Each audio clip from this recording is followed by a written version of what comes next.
Sir ತಮ್ಮ character ಬಗ್ಗೆ ಒಂದು ಮಾತಾಡ್ತಾರೆ ಅವರು. ನಮ್ಮ ಪಕ್ಷದಲ್ಲೂ ಕೂಡ ಅವ್ರು ಹೇಳಿದ್ರು JDS ನಿಂದನೇ ಟಿಕೆಟ್ ಮೊದಲೇ ಘೋಷಣೆ ಮಾಡಿಬಿಟ್ಟಿದ್ರೆ ಬಹುಶಃ CP ಯೋಗೇಶ್ವರ್ ಅವರೇ ನಮ್ಮ ಪಕ್ಷದಲ್ಲಿ ಇರ್ತಿದ್ರು ಅನ್ನುವಂಥದ್ದು. ಆದ್ರೆ ಅವರು BJPಗೆ ಟೋಪಿ ಹಾಕಿ ಕಾಂಗ್ರೆಸ್ ಹೋಗಿದ್ದಾರೆ. ಅನ್ಪ್ರಿಡಿಕ್ಟಬಲ್ ಮನುಷ್ಯ ಅಂತ. ಈಗ ನಾನು ಅವ್ರ ಹತ್ರ ಪ್ರಾಮಾಣಿಕವಾಗಿ ಟಿಕೆಟ್ಗೆ ಪ್ರಯತ್ನ ಪಟ್ಟೆ.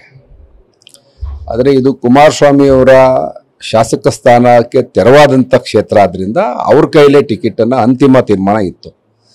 BJPಲೇ ಟಿಕೆಟ್ ಕೊಡೋದಾಗಿದ್ದರೆ BJPಯವರೇ ಟಿಕೆಟ್ ಕೊಟ್ಟಿದ್ರೆ ನನಗೇನು ತೊಂದರೆನೇ ಇರ್ತಿರ್ಲಿಲ್ಲ.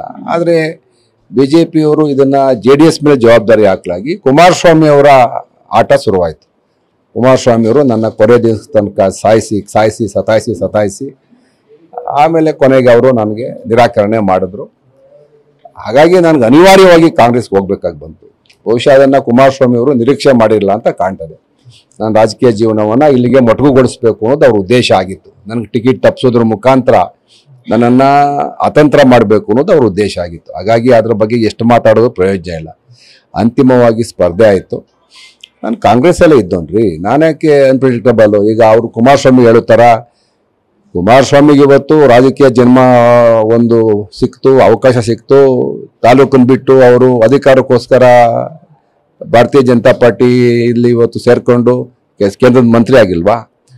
ಇದ್ದಂಥ MLA ಸ್ಥಾನ ಬಿಟ್ಟು ಹೋಗ್ಲಿಲ್ವ? ಯಾಕೆ ಬಿಟ್ಟು ಹೋದ್ರು? ಸರಿಯಾದಂಥ ಸ್ಪಷ್ಟ ಉತ್ತರ ಕೊಡಲಿ. ಯಾಕೆ ಚನ್ನಪಟ್ಟಣ ಬಿಟ್ಟು ಹೋದ್ರು ಅಂತೇಳಿ ಮಾತಾಡ್ತಾರೆ. ಪಾರ್ಟಿ ರಕ್ಷಣೆ ಮಾಡಬೇಕಾಗಿತ್ತು ಅಂತ ಅಲ್ಲೋದೆ ಅಂತಾರೆ. ತಿರ್ಗಿ ಅಲ್ಲಿ ಇನ್ನೊಂದು ಕಡೆ ಪಾರ್ಟಿ ರಕ್ಷಣೆ ಮಾಡಬೇಕು ಅಂತ ಮಂಡ್ಯ ರಾಜೀನಾಮೆ ಕೊಡ್ತಾರಾ?